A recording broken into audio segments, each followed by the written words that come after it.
So then I was pregnant again in year 2 of my business at that point. And that wound up being a high risk pregnancy. I was on bed rest for 4 months and basically blew my whole business up to the next level because I was literally in bed with a laptop all day, every day because I couldn't do anything. Literally, it was legit bed rest where you can get out to use the bathroom and that's pretty much it.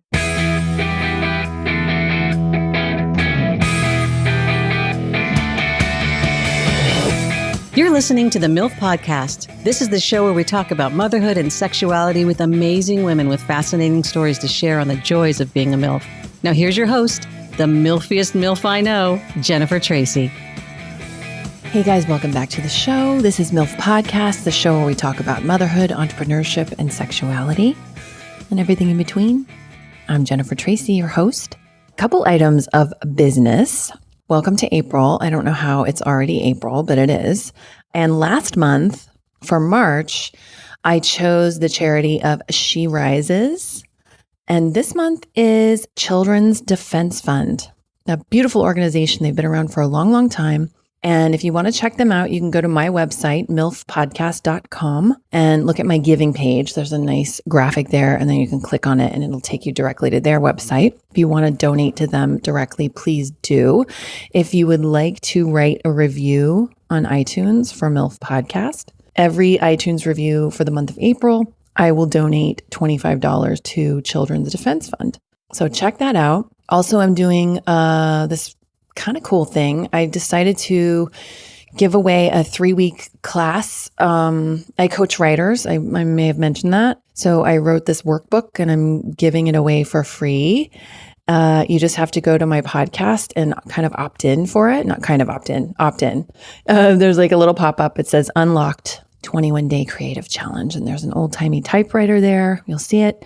And you just put in your email and your name, and you'll be sent a link with a download link for the workbook. And then there'll be a little course over the next couple weeks. So join me in that. It's going to be really fun. Along with that, my website is done. My new website, jennifertracy.com. So if you're interested and you want to see what I do with writers, pop on over to that. All right. That's it. Those are all of my items of business for today. So today's guest is Rachel Rodgers. Rachel Rodgers is a total badass baller MILF. She is an intellectual property lawyer who's also a business coach. So her company, Hello 7, works with women who want to take their 6-figure businesses and turn them into 7-figure bigness. Yes, exactly. Bigness. 7-figure businesses. And she's done that incredibly successfully for 7 years. So yeah, she's awesome.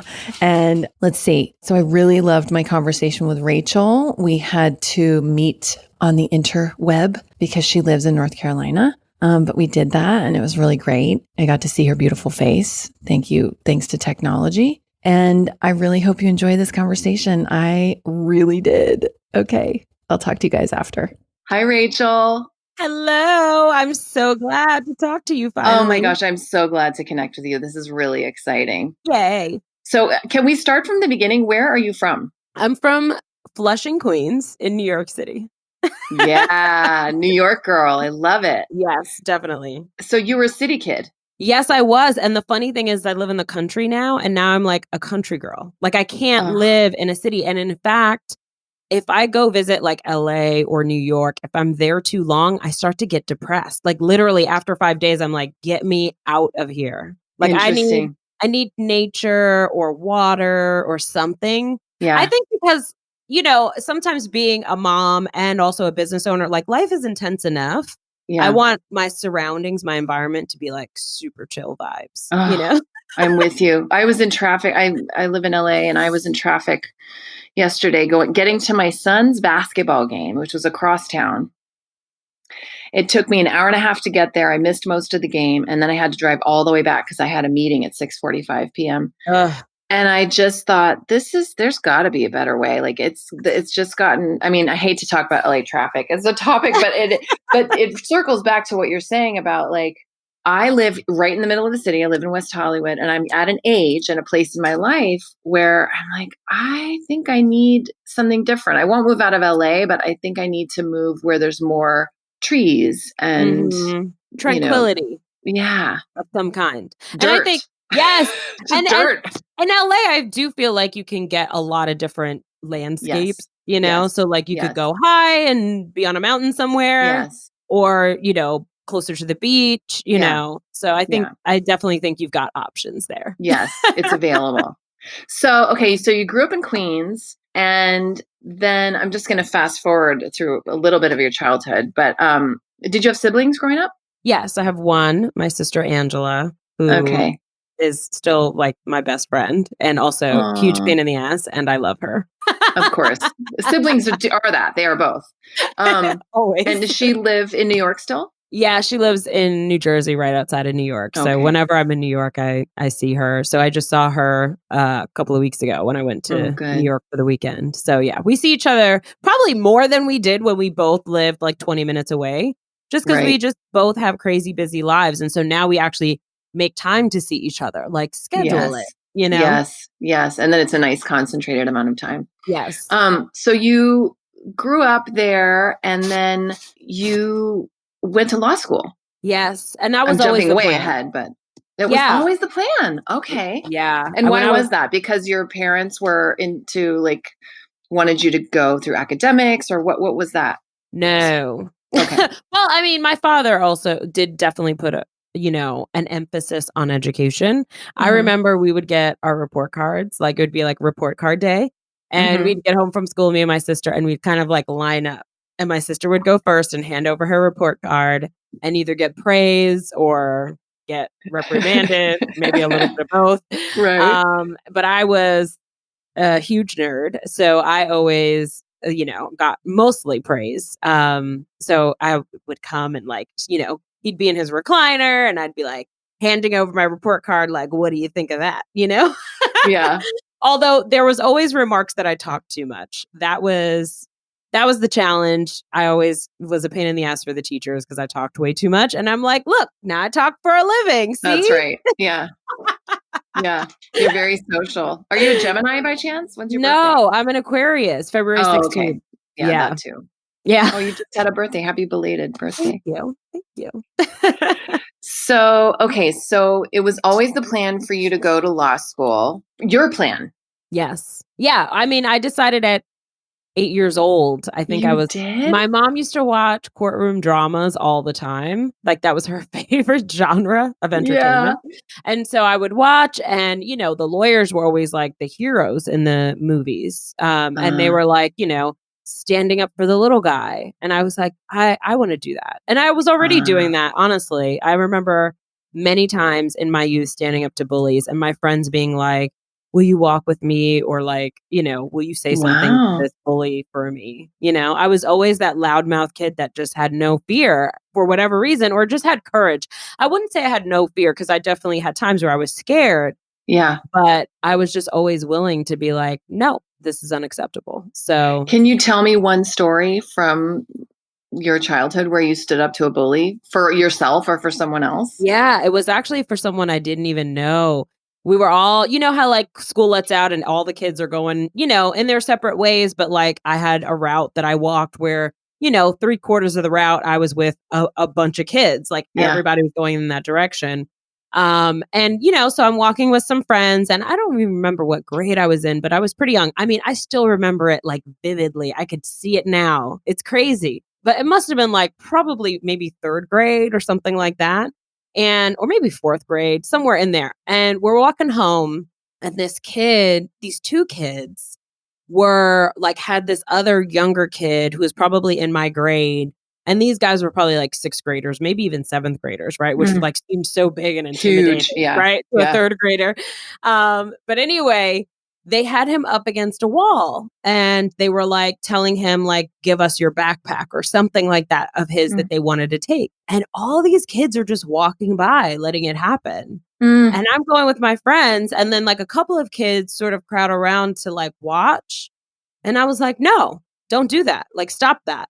And I started yelling at them. And then they like turned towards me and probably were pretty surprised that like, who's this little, tiny little thing? Like, who does she think she is? Yeah. And I just yelled at them. And like, I even pushed one away a little bit. And then other kids started getting involved. And, like we were all like yelling at them and then they ran off. So, and then, somebody was walking with a parent like across the street and then the parent came over, and they ran off when they saw like there was an adult nearby. But yeah, that was just one incident. But there were so many like that. I mean, I don't even remember them all. It's that bad. And it was all through like junior high school even. First of all, there's a lot of fighting in New York City schools at least when I was growing up, like, kids fight over the stupidest things. And, there's a lot of jealousy that can happen, or kids just want to, they say they meet me after school, blah, blah, blah. And I'd always be like, I'll see you there, We're a scrapper. I love it. I was. And I mean, I would be literally terrified, but they would never know it. Like I would never let them know it. And I would show up. And a lot of times they wouldn't, Yeah. A lot of times just standing up for yourself is actually enough. Like if you just show yourself as somebody who's willing to fight back, people back off. And so that happened a lot of times. But I definitely had some fights too. I mean, quite a few. Like knockdown, drag out? Like fist fights? Like fist fights, yes. Wow. Boys, girls. Well, and what I love about your story, one of the many things I love about it is that you were a younger girl standing up to these boys. Mm-hmm. Yeah, it's like these basically bigger boys. Story of my life. Right?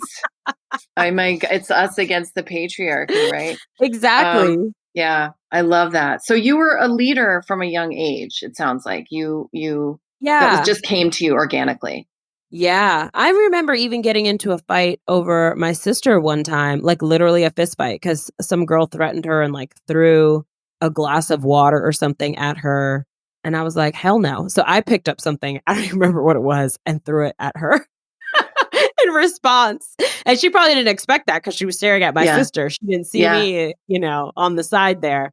And then the girl like came to my house after the event happened. She came to my house and rang the bell and was like, come outside. And I was like, okay, put on my sneakers, went downstairs. And this woman she was older than me significantly.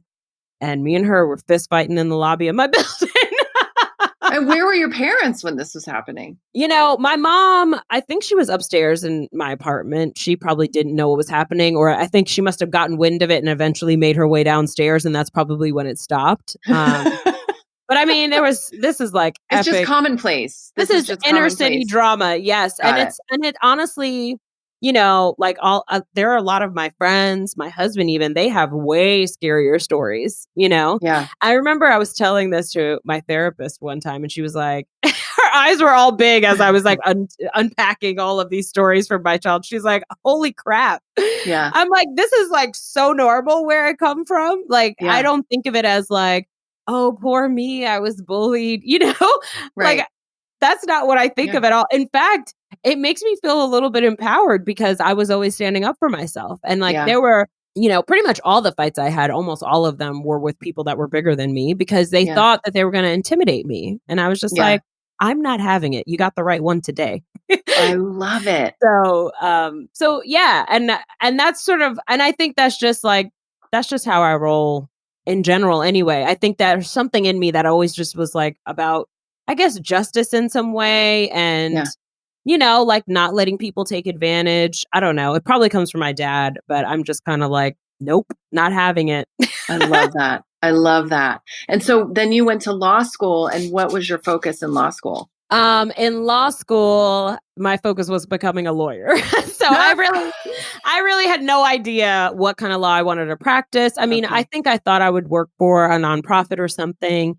And I remember after my first year of law school, my sister sitting me down and she had me actually meet her. And like a friend of hers was like a neighbor, an older Black woman who, I don't know if she was an attorney, but she was like a professional and very successful woman of some kind. I can't remember all the details, but they took me to lunch and they were like, we want to talk to you about how you need to make money, which is hilarious. Like who I am now. Because that's what you basically do now on a huge level for women. That's hysterical.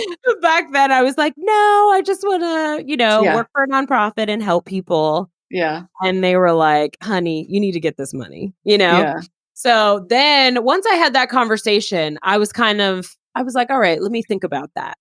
And then, as my law school loans piled up, I remember at the end, like your last semester of law school, they put you all, like all the people who are about to graduate in a room, and then they hand out like basically a piece of paper with how much you owe now based on your student loans. Oh my God. And it's pretty horrifying. And I was like, holy crap. Like, I don't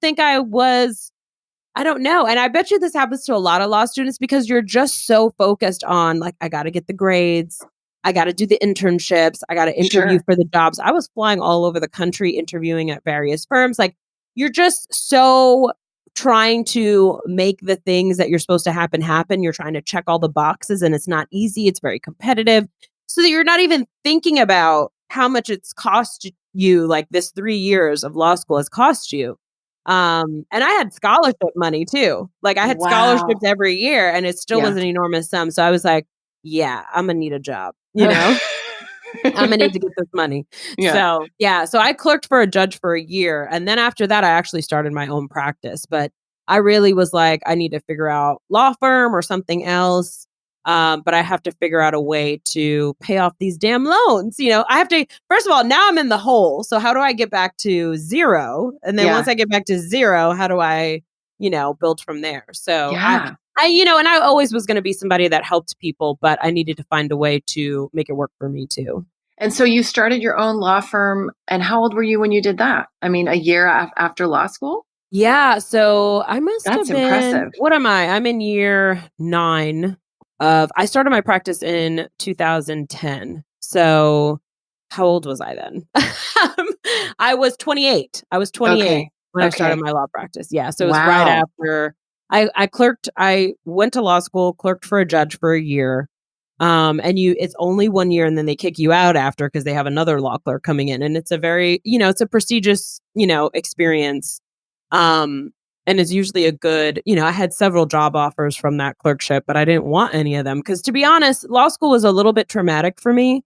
And once it was done, I was just kind of like, I think I'm done with these people, Mm-hmm. and I'm also done suffering for this profession. So I have to do it in a way that's going to work for me, that allows me to be myself and be free. And if I can't do that, then I can't be a lawyer. So might as well find that out now, Yeah. Yeah. So by the time I finished that clerkship, I was starting my practice. And what kind of clients were you getting at your practice? Well, what kind of cases? I'm sorry. What I did was I just emailed, like basically everyone that I know, every coworker, every law school classmate, my parents' friends, my aunts and uncles, like everybody I know, wound up being like about 100 people. And said, hey, I'm starting a law practice. Here's the kind of work that I do. If you need this kind of help or know anyone that does, please let me know. And through that, I got my first 3 clients, which were all entrepreneurs. And so I was like, okay, I'll serve entrepreneurs. Done, So I was doing mostly transactional work, like forming businesses, drafting contracts for licensing deals and things like that. One of my friends bought a hair salon, so I drafted the contract for that transaction. So it was just things like that, forming businesses and that kind of thing. And how long after you started this firm did you start to formulate the idea for your current company? It's interesting because I was only probably a year into practicing law when I had the way that I did it was unique. So I didn't want a brick and mortar business. I didn't want to have like a physical office because I didn't want to be stuck anywhere. I had just spent like 4 years in college, 3 years in law school. I wanted to be free.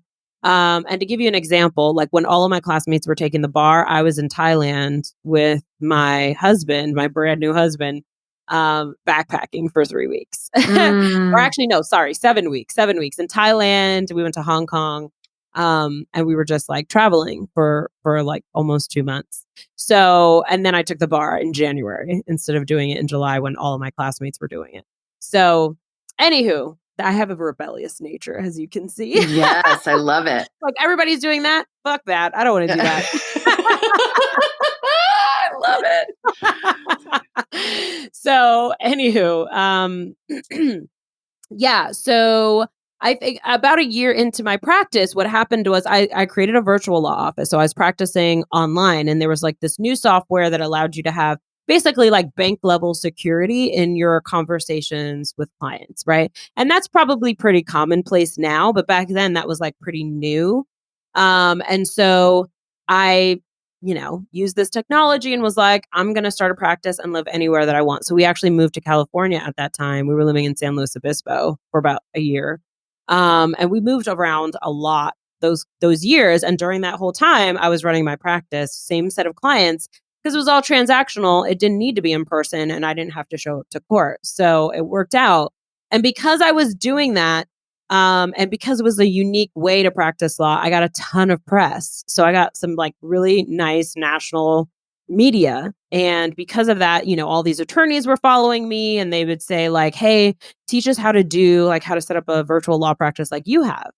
And so, one of my friends who was like a mentor to me, Pam Slim, she wrote the book Escape from Cubicle Nation, and she wrote another book, Body of Work. But she was somebody who like was a mentor to me. And so she said to me, all these people are coming to you. You need to collect some money, I love that that's a theme in your life. Women coming to you and being like, girlfriend, you need to get paid. Like, we need more of that. I mean, I wish I would have had more of that. Yeah. Yes. And now I'm that woman. Yes, you are. Yes, you are. So, so I was like, okay, I'm going to start charging for this. So I would charge like whatever, a consultation fee, a couple $100 if somebody wanted to talk to me, and I would just basically talk to them, get on the phone with them and tell them everything that I did. And then, Pam came back to me again and was like, why don't you create a course or a program? If all these people are coming to you, they can all do a program. And I was like, oh, I can create my own course. And I took her class. You were teaching me basically how to create a class because she's an instructional designer. So I learned like, how do you create a course? And so I figured that out, and I launched a course like how to set up a virtual law practice. And I had 37 lawyers sign up for this class. So I was always, so I say all that to say, while I was building while I was practicing law and building my law practice, even then I was also still teaching other people about how to start businesses. But it wasn't clear to me that I needed to be like, that I was a business coach or that I should be or could be a business coach until probably like 6 years later. And in fact, Liz, speaking of Liz Dennery Sanders, who we both love, I met her in my first year of practicing law. We both went to an event that was run by Pam Slim and totally hit it off. And she was saying to me, like, you need to create, a course or something where people can like learn how to do this legal stuff and you can make a bunch of money from it without actually like giving over your time. So she told me to do that years before. And then, of course, I didn't until, like what you do with all good advice, you wait 4 years to accept it. Totally. So, and then when did you have, you have 3 kids with your husband, and then you have a stepson? Am I getting that right? A stepdaughter. Sorry. Yeah. Okay. So you have 4 kids. Yes. So you started on that journey somewhere in the middle of all that. You started having babies. Yeah. So, I had my stepdaughter who, lived with us at times, and she'd be with us for the summer. And, like the schedule was constantly, one year we were doing one thing, as they grow, you adjust, right? Yeah. So she was with us at times. And then, 6 months after starting my law practice, in fact, funny story, on the way home from the event that I went to in Arizona where I met Liz Dennery Sanders, literally on the way home, I realized that I was pregnant. So I got home and I was like, I need to go to a drugstore and get like a pregnancy test. So I did that and found out that I was pregnant. So literally 6 months into starting my business. Wow. I found out I was pregnant with my daughter. And were you guys planning it? Were you talking about it? No, I don't do. Listen, we planned nothing when it comes to these children. Every single one of them was a surprise. It was like, surprise, you're pregnant. Surprise again, you're pregnant again. Great at business planning. I'm terrible at family planning, apparently. Wow. Okay. So 6 months into this new business, you still have your legal firm Yeah. and you're now pregnant. Yes. And it was actually after that point that I started teaching other lawyers. And so it was like, Okay. it was actually during my pregnancy. So that summer I had worked on like creating a class, and then I launched it like in September. And it's so funny.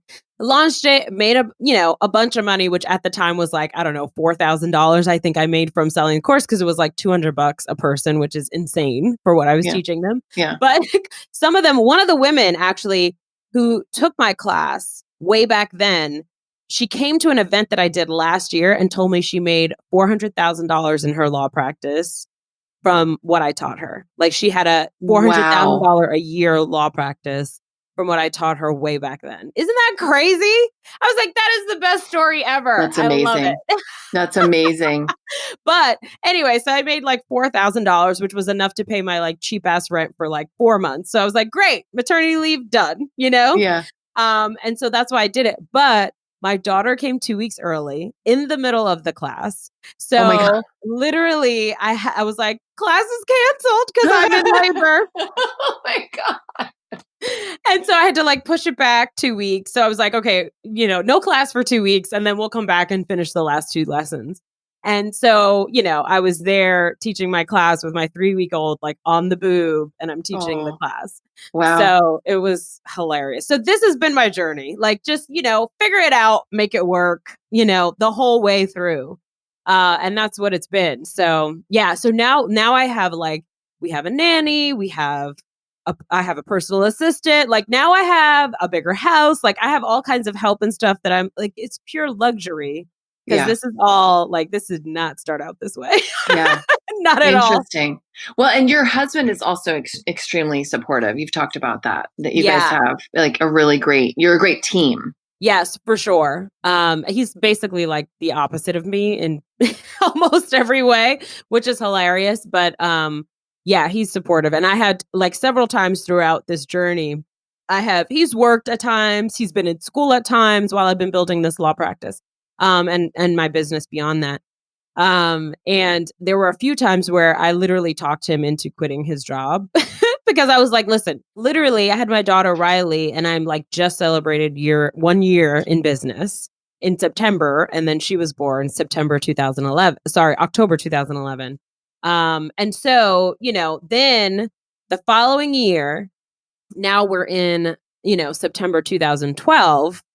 October 2012, and it's my daughter's birthday the next day.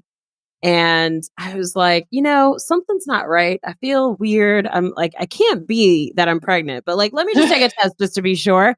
Sure enough, I'm pregnant. Oh my gosh. Oh my gosh. I literally didn't tell my husband. I had to sit on that for 24 hours. I was like, I'm going to need to process this because it can't be real. Wow. So then I was pregnant again, in year, like, what am I, in year 2 of my business at that point. And that wound up being a high risk pregnancy. I was on bed rest for 4 months and like basically blew my whole business up like to the next level, because I was literally in bed with a laptop all day, every day, because I couldn't do anything. Like, literally, it was like legit bed rest where you can get out to use the bathroom and that's pretty much it. Yeah. So my husband had to do everything, including like take care of my daughter, and I remember every evening, she would come in after being at like preschool for a few hours. She would come in and we'd watch Bones together. Like that's appropriate for like an 18-month-old. But I just remember we would watch Bones. The music would come on. She's like dancing to the music. She would fall asleep like 5-10 minutes into it anyway. But like we would just watch TV on my laptop in bed, after I worked all day. But because I needed the distraction, because a high risk pregnancy, first of all, you're worried about your baby. Sure. And then of course you can't do anything. So I just use that time to like, okay, I'm gonna like, write presentations, and I'm going to write blog posts, and I'm going to I just did everything that I could think of in terms of marketing, whenever I had time, because I didn't have, I had clients and I got the work done for them too, but then I had more time. So that's what I wound up doing with my time and my business. Like, I think at 5X that year. how did the rest of the pregnancy and birth go? It was fine. He came early. So Riley was 2 weeks early. My son Jackson was 4 weeks early. Oh, wow. So yeah, he came early, and then we were like, okay, we wanted to move back to New Jersey because we had a house there. So we were like, let's go back to Jersey, live in our house, kick out our tenants. Yeah. And so that's what we did. And I created a digital product during that time. I mean, that was like probably the most productive year of my life.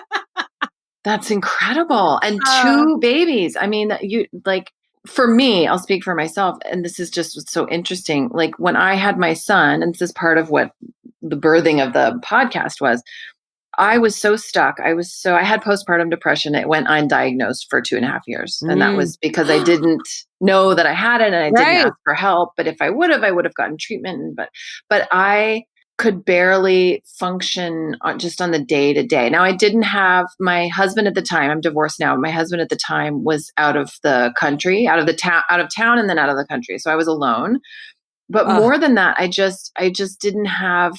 And then once my son was in preschool, and I had also gotten treatment for the postpartum, and I was in therapy and stuff, I was like ready to be productive again. And I started working. I was a bookkeeper at the time.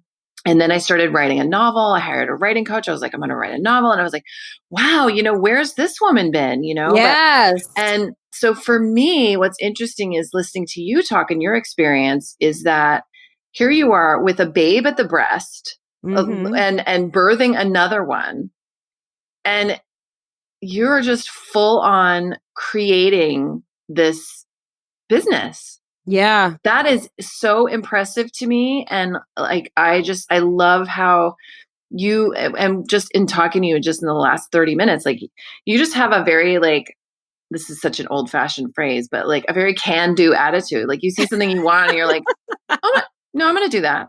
Oh no, yeah, I have a baby at my, breastfeeding, and there's one that's, I can't get out of the bed because he might come out too early, but I'm still going to do it. Like, duh.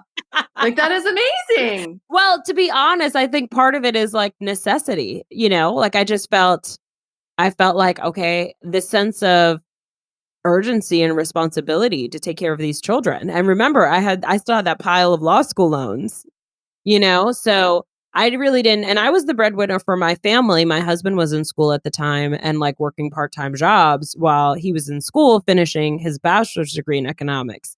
So, I was kind of like, it's on me, and also too, I already had this thing going and it was working and it was making money. So I was like, the last thing I want to do is lose momentum. I don't even think I literally don't think it ever occurred to me like, oh, maybe you should stop working. Like, I think it never even like crossed my mind like that was something I should think about doing. Okay. So you're killing it. You're a mom. You have this business. You have really, are you still practicing law? I'm still practicing law. At this and point? And the reason why I'm laughing when you say killing it is because, so like I had my baby. He was literally born 1 day shy of full term, literally 35 weeks and 6 days. Wow. So he hung on. So then we were like, let's move back home. So we moved across the country to New Jersey.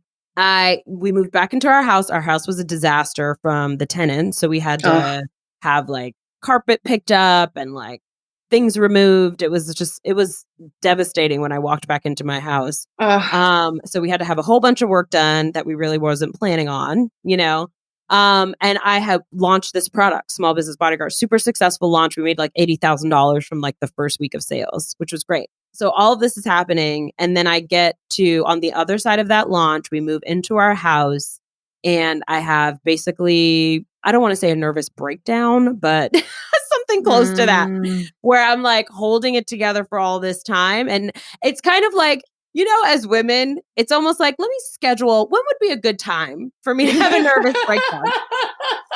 Can't do it now because I'm pregnant. Can't do it right now because I got to launch this product. But we're moving, so there's no time for a nervous breakdown, Rachel. But as soon as all that was over and we were in our house, it was like, blah, Yeah. So I literally called my assistant, like sobbing, and said, like, I need you to clear my schedule for like the next month. Like, I can't I can't. Yeah. I just can't do anything. I couldn't think. Because I had all these clients to serve too. And some of it, there's a lot of, especially with transactional work, there's a lot of like starting things and then waiting a couple of weeks for things to develop. And then it's, you move one thing forward and then you're waiting another month, So it was that kind of thing. So I had put off taking action on a few things, not in a way that harmed the client, but it was just kind of like you have a little bit of wiggle room when you're practicing law. Anyway, so I had all this stuff waiting for me to do. And I was just like, I can't do any of it. Like, I can't even handle a phone call. I remember we had a dispute we were handling during that time. And the other attorney was such an asshole.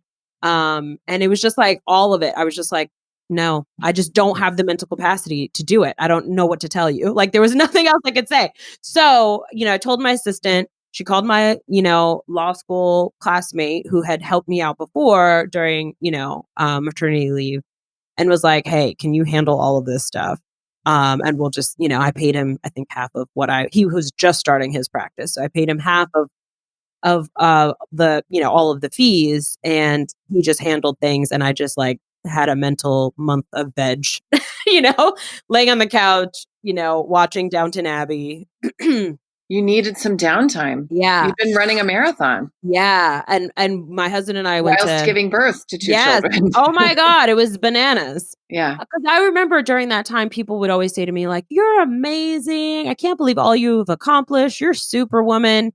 And I remember every time, like, superwoman is like my trigger word, because every time someone would mention it, and I'd be like, but I don't want to be superwoman. Like, I don't want to have to work this hard. I don't want it to be this challenging. And I don't even think I thought like, oh, this is painful, or, oh, this is a challenge. It's almost like I just keep going until I realize can't go anymore. And then I'm like, Yeah. So I really needed to learn. And that's the thing I think that I lacked. And I don't think my mom had really good practices with this. I really needed to learn how to take really good care of myself. And it's almost like, I've heard it put this way, that like, especially as an entrepreneur, or, if you're the breadwinner for your family, you have to see yourself almost like a thoroughbred, right? Like, or, an athlete, right? Like, you need to take care of yourself at that level, because, you're like a prize winning horse, right? Like you are capable of generating a lot of money and taking care of a lot of people. And in order to do that, you got to take care of yourself first. Yes. So that was a lesson that I needed to learn. And I didn't necessarily learn it that year. But what I did do was I hired my first associate in my law practice, and I made my part-time assistant full-time, because I was like, can't go on like this. So I used a lot of the money that I had made from my small business bodyguard launch to cover the cost of bringing on an associate and an assistant. And then we were like, okay, now it's a real business. Now I don't have to do everything. I also went to marriage counseling during that time, because my husband was like, I feel like we haven't talked and haven't, like connected in a really long time. And he was feeling neglected. And so we went to premarital. So it was kind of like, okay, I broke everything. Let's fix it. Or basically we collectively broke everything, honestly. Sure. Let's rebuild it all now. And luckily, because I had been hustling, I had the capital to have a nervous breakdown. Like, I've got some cash in the bank. I've got some time. So ladies, when you're scheduling your nervous breakdown, if you can do it after at least even a small windfall, exactly, that's optimal. That would be ideal. Yeah. It's true though. And we talk about this, and I've talked about this in the show, like it is really helpful to have those resources. And I think we're in a time now where, and I love this theme in your life of other women saying to you, you can do this for yourself. You can make this money for yourself. Like for me, I was not told that growing up. Yeah. I was told marry a wealthy man. I didn't do that. I married a man I fell deeply in love with who wasn't wealthy, but it didn't matter. I didn't have that belief system set in place of like, oh, even though I'm a woman, I'm fully capable of, making a lot of money. And I love, I really, because I've switched a lot of that now, obviously, like running my own business and having the show and being a single parent now. And is that the share quote. My mom told me to marry a rich man. And I said, Mom, I am a rich man. Have you heard that? So good. I love it so much. I love it too. And we're seeing more of that, I think, but it's still, I think we have a long way to go. How do you feel about that? Because you have daughters. Yeah. Oh, I'm all about it. And I teach them, that it's important to prioritize making money, because really money is a resource, creates the ability to take care of yourself, So yeah, it's so funny because my daughter, it's the cutest thing. She would make little things, make art, she made like a little sculpture. She would make a picture that she painted. And then she would go around the house, and it was the cutest thing. She set it up in a little wagon, all of her things that she had to sell, bracelets and things she made. This is at 6 years old. She's doing this. And so she's taking her little wagon around, and she's like, this thing is $1, this thing is $1.50, this one's 50 cents. And I remember her coming back to me sobbing and saying, no one wants to buy my stuff. And she was devastated that no one would buy anything. She made a book. I think it was the cutest thing. And so, I said to her, I said, we have to do a good job of conveying value if we want people to buy our stuff. Let me teach you about marketing right now, And then I bought one of her books or whatever. So, but, she really understands it. And it's so funny. One time I came into her room, she's sitting on her bed counting her money. She has $17 and she thinks she's rich, and they're all singles that she got from the Tooth Fairy, from cleaning her room and getting paid $1, or cleaning up the living room or whatever. Sure. So she's got $17. She's got a wallet, and every now and then she takes it out and she likes to count it. She's had that $17 for a year. That's adorable. She needs to get back to work so she can, build it. Yeah, she needs to build it, invest it, get some interest payments on it. Grow your nest egg.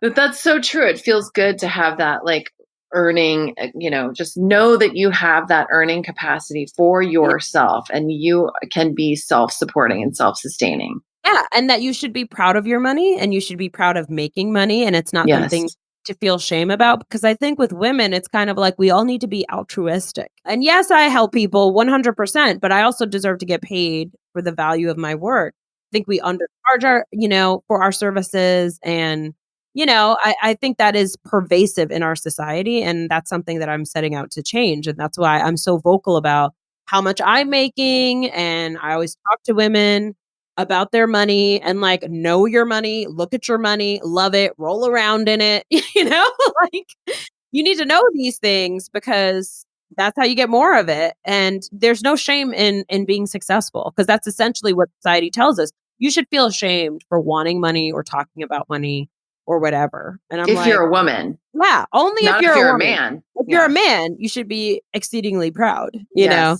Yes. So I'm nope. No, thank you. You're saying in true Rachel form, everyone else is doing that. Fuck that. I'm going to do something else. Exactly right. I think we need t-shirts that say that. So currently I want to hear, three things. You had another baby. I sure did. How old is the baby now? He is 8 months. Oh my God. He's still so little. Yes. So yummy. So that's amazing. You have Million Dollar Badass and 7. Hello 7 is the name. Hello 7. Yeah, that's the name of the company. And Million Dollar Badass is the mastermind and the podcast. So I want to hear about the company and how you help women, because I've gotten the chance to meet some of the women in person at your event here in Los Angeles. That was really amazing. Can you tell me how that came about, how you birthed that? Yes. And what it's like now doing that business and inspiring so many hundreds and thousands of women, really. I ran my law practice for about 7 years, and, slowly realized that, being behind a computer and drafting contracts was probably not the best use of my talents. And also I was just stopped enjoying it. And so I wanted to transition into coaching, because I felt like I was doing a lot of that, but doing it for free, where I was I had a legal client, they'd come to me, I'd give them advice about how to grow their business. They'd use that as that advice. They'd make more money. And I'd be like, I feel like I should be charging for this. Yes. Yes. So I eventually decided that that's what I was going to do. And so I took a coaching certification just so I could learn more and just have more tools. And then started to transition my business, started winding down the law practice, taking less and less clients, not renewing clients who were up for renewal. And then started taking on coaching clients. So I kind of wound one down while winding the other up. And then I did all kinds of coaching. Like I did a retreat in France. I did one day, like VIP days and one-on-one coaching, group coaching, all these things. And I like exhausted myself doing way too much. As per usual, that's also a theme in my life. And then I was like, there's got to be a better way. And then I realized, what I really wanted to do was serve the segment of the market that I feel like is getting underserved, which is women entrepreneurs that are at 100K in revenue, which is like the holy grail, get to 6 figures. But they, realize that actually 100K is not that much money, doesn't go as far as it used to. And now they want to get to 7 figures. And I feel like it's basically a no man's land. There is no business training for women entrepreneurs, especially for women entrepreneurs who want to scale from 6 figures to 7 figures. All of the training out there is all men. So it's all not only all men, it's all white men that are teaching. And so you go into these spaces where there's these events or part of these communities where you're the only woman or you're one of 3. And if you're a person of color or woman of color, especially, you're the only. And I mean, this is out of groups of hundreds of people. You're the only woman of color. It's pathetic. It really is ridiculous. And of course, with that comes, racist comments, sexist, stupid comments, dick joke after dick joke. People say things like, let's hear some lady wins, as if that's different from a regular win. Ew, are you serious? Lady wins? That is so offensive. Listen, and it's like every day. Like it's almost like you don't even see it because it's so constant, Yes. And so, but it's like these are the spaces that women who want advanced business strategy are going into because there's no other options. Yeah, that's all that's available. Yeah, and I was like, fuck that. I'm going to create another option because my law practice was at 700,000 when I stopped practicing law. And then, as we were building out the coaching, our first year doing our, focused on coaching, we did $1 million. And so I knew how to teach, how to hit those kinds of numbers. And I knew what strategies worked. And so I decided that I was going to create a mastermind just for women, that we were going to specifically, recruit women of color to be a part of this, that it was going to be a diverse community, and inclusive for us and by us, and so that's what I set out to create. And it was such a need. Like people find us and they're like, oh, thank God, Yes. Yeah. So it's been absolute delight. And we've had several of our clients hit $1 million. And pretty much every single one, like literally, I don't think I have a client who's not making bank compared to what they were making before they started the program. So we've just had huge success with it. And I love it so much. And it's honestly, it's the hardest work I've ever done. It's way harder than practicing law. There's so much emotion that you're dealing with. And, people, sometimes they see their business as themselves. If business isn't going well, then they're judging themselves as a bad person. Women can be very hard on themselves. And so, it's challenging work, but it's also very meaningful and very rewarding. And so when women are making more money, they are investing in their children, they are investing in their communities, they are making the world a better place. And so I feel like I'm contributing to making the world a better place by helping all these women make bank. And so that is my personal mission in life. And I freaking love it. So. Oh, so awesome. So awesome. And so now you have a podcast also. Can you tell us about the podcast? Yeah. So the podcast is called Million Dollar Badass. And what I wanted to do was I felt like, there's not, again, when you listen to podcasts about business, it's all white men, and there's some women, but not a lot. And, even the women, it's like all white women. Every interview is either a white man or a white woman, but mostly white men, and I was just like, fuck that. There are very accomplished women of color that are making millions that need to be like acknowledged, and we need to hear their stories. And I feel like women need to hear their stories. They need to see more women like them accomplishing these big goals. And so that's what I wanted to do. So I was like, we are going to interview women of color making $1 million or more, $million dollar badasses, basically. Yes. And we have white women on the podcast too. But, to me, it's like, we're going to have, a lot of women of color, because I feel like we need to show the world that they exist. And actually, our first episode was really about Madam CJ Walker, who was the first female millionaire in America, was a Black woman. And so I was like, the world needs to know this woman's story. And there's like not enough talk about her. We need to talk about her the same way we talk about MLK, Yes. We don't. So anyway, so I actually had her, I think it's her great granddaughter was on the podcast. Oh, that's so cool. I just happened to have a connection with her from one of my former clients, went to Harvard with her. And so and she's a historian of Madam CJ Walker. She wrote a book about her, and they're actually developing a Netflix series about her. So that was my first episode. Everybody loved it. So it's just been great. And it's just really to tell stories of amazing women who are making bank so that other women can get inspired and realize that is 100% possible for all of us if we want it. Yeah, I love that. And just for my listeners, we're going to be including a link to Rachel's podcast in the show notes, so you can find her there. And then also, can you say the name of your website? Just so we'll have it in the show notes, but can you say it? Yeah, it's hello7.co. Okay, great. Oh my gosh, this always happens. Like, I could talk to you for another hour, but I know we only have a limited amount of time. But I'm gonna, you're just so delightful, and I'm gonna go ahead and start the question round. Yes. Ooh, this sounds fun. So the first question, Rachel, is what do you think about when you hear the word MILF? What a great question. So what do I think? Is this my honest answer or my PC answer? Of course. No. There's no need to be PC here.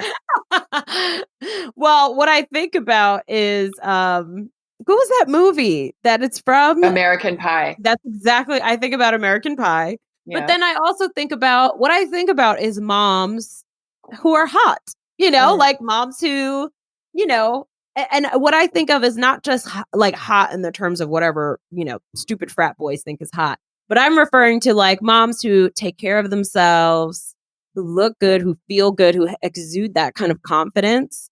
That's moms that you think are hot. Yes, exactly. Yeah. Exactly. Who think themselves are hot, Right. That's really what it's about. Because when you have that confidence, you're like, just, it's sexy. Exactly. It's very attractive. It doesn't matter what you look like. There's not a size. And that's really what I want women to know. Because I think sometimes women think like, oh, I have to look just like this or just like whatever Playboy model. And it's like, that shit, the reality is that if we all looked exactly the same, it would be very, very boring, and there's beauty in every size and every representation of the body. And so, I always tell my clients, like, you've gotta, like, I encourage them to exercise because of the mental stimulation that happens. Yes. You feel good, and, there's chemicals that are released. Like, it's just a chemistry thing. It's not like even about like losing inches or anything, but it's just, it is. And I tell them that all the time, like, fuck losing weight. Who gives a shit? Like, let's do this for our mental health, Yeah, I'm with you. I'm so with you. And I've talked about this in the show too, but I do pole dancing at a class. Oh, I love that. It's awesome. So fun. When you come to LA, you'll have to come to a class with me. And it's in a dark room with no mirrors. It's all women. Wow, how brilliant. Oh, it's so brilliant. It's Sheila Kelly's studio. And, really, it's women of all sizes and ages and shapes, and it's really taught me, because you witness each other dancing in this space. So like, you are the mirror. Like, if you're dancing, I'm the mirror for you, like cheering you on, and you start to feel this inner sexy that has nothing to do with an actual mirror or the size of your ass or like the size of anything on your body. It's really just about this feeling, and like feeling the curves of your body and your femininity, and like, I love admiring how beautiful that is in each and every single woman that's in that, grace the doors of that place. And it's so amazing to see women empowered in their sensuality. Yes. And emboldened to be like, fuck yeah, I'm sexy. Like, you know, it's, I love it so much. And it's just really, if I could give that to every woman in the world, like wave a magic wand and just, I mean, we have to all earn it, you know, but, I would hope that we can maybe in future generations of girls have that thing of like, no, it's not about looking like the stupid billboard with the Wet Republic bikinis and the tank shooting out. You probably don't have that in North Carolina, but we have our own versions, trust me. Oh my God, it's ridiculous. Okay, I'm digressing.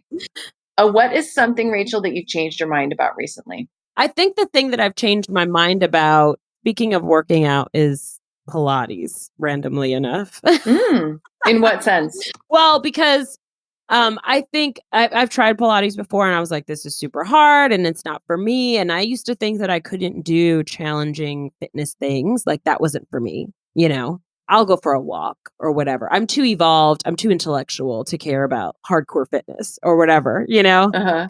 And so after I had my son Jet, I was like, I want to do Pilates because I wanted to get my strength back. And I don't know, I just wanted to challenge myself. And I was like, let me try it. Because what I realized is I don't like lifting weights. I don't like working out that's like too exciting. Yeah. You know what I mean? Yeah. It's almost like living in the country, like what we talked about at the beginning. Yes. It's like when I work out, I need it to be more relaxing and like chill vibes. Yes. So I was like, let me try Pilates. And so I tried it, Pilates Reformer. By the way, just to bring this full circle, this is also advice Liz Dennery Sanders gave me like freaking 8 years ago that I finally decided to take. She's been doing Pilates Reformer for years. And she's like, it's the best thing ever. And I'm obsessed. I go 3 times a week and I love incredible. it. And it produces results of being strong. Yes. I feel amazing. And I'm like, yo, I am a fucking badass, you know? Yes, you are. Yeah. It's hard. That shit is hard. I went this morning. Yeah. And my Pilates teacher, Dano, is no joke. It's like, and you know this because you do Pilates. He'll be like, okay, so lay on your stomach and do this. And it will be on the reformer. And we have the straps or not straps. Right. And it's like, do this movement. And literally it's a movement of like an inch. Yes. Oh, those are the worst. Dying. I'm like, and I'm like screaming. I did this story on Instagram because I was like, I want to show people what this is really like. So I did this montage a couple weeks ago of me screaming in different positions in Pilates. Because I'm like, it could look in a snapshot like, oh, look at this elegant pose. And it's like, no, it is not like that. It is me screaming in just agony, like, how many left? I know. Seriously. The worst word to hear in Pilates is pulse. Yeah. The word pulse. I'm like, no, you bitch. But then you leave and you're like, oh my God, my legs feel stronger. Yes. I feel energized. And it's the best thing ever. I'm obsessed. I love it. Okay. How do you define success? Ooh, you know what? I think I defined success as just feeling good and happy every day. And I think if I have too many days where I'm like, I'm feeling run down, I'm feeling overwhelmed, I'm feeling cranky, like if I'm not feeling joyful every day, then I'm like, what do I need to change? Yeah. And then I make some adjustments. Sometimes it's like, I need to hire some more help or I need to stop committing to something that I committed to that sucks. Stop doing that, you know? Yeah. Or whatever. I need to have a hard conversation with somebody I have a relationship with, right? Or I need to take better care of myself, whatever it is. But I always I don't like to go, if I find myself going a whole week where every day I'm just kind of like, meh, you know? Yeah. I'm like, fuck that. What needs to change? You know? That's what the t-shirt's going to say. Fuck that. I'm doing something different. Yes. It'll say one on the front and one on the back. I love it. Okay. We're going to go into the lightning round. So ocean or desert? Ocean. Favorite junk food? Chocolate. Movies or Broadway show? Broadway show. Daytime sex or nighttime sex? Daytime sex. Texting or talking? Talking. Cat person or dog person? Dog person. Have you ever worn a unitard?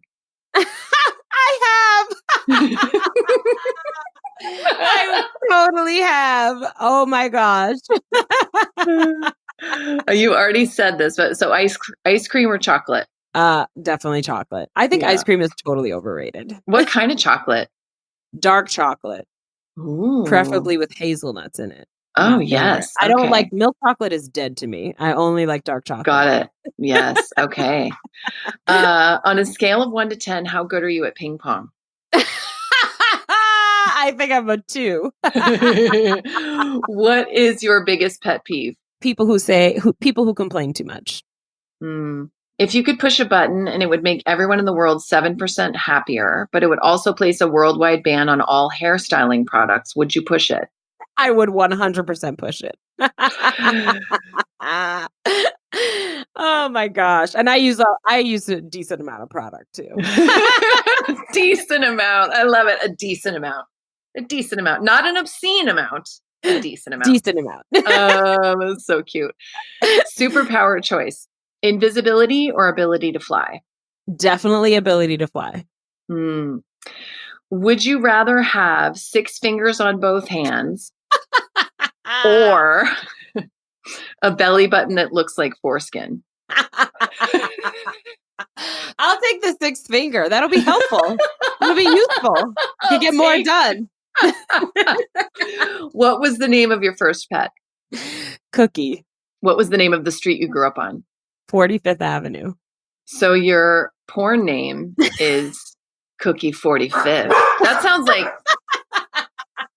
I think she's got a contract with Capitol Records.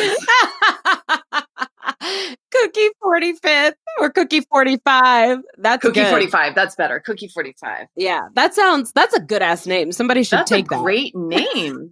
She's an R&B artist or a rap star. I'd like to welcome to the stage, ladies and gentlemen, Cookie 45.